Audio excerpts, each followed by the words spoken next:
How we can change the username of our Twitter or X account. Welcome back guys to another video.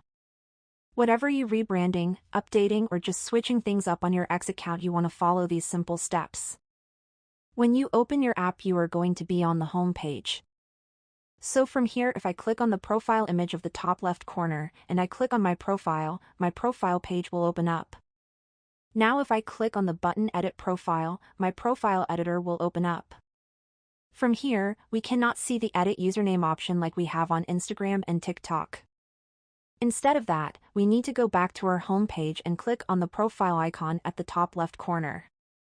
The side menu will open up. At the bottom of the menu you are going to see the option called Settings and Support. Let's expand this option. Here, let's click on the Settings and Privacy. Now you are going to see a new window with various options. We are going to need the first one called Your Account. At the new page, click on the option called Account Information.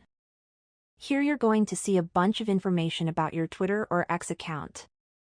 At the very top is your username. Click on it. Here at the top, you can see your current username. Below that there is a text box for the new username. Also you can see some suggestions. When you choose your username, just click on the Done button at the top right corner of the screen. That will be it for this tutorial. For more Twitter or X videos, follow us. See you in the next one.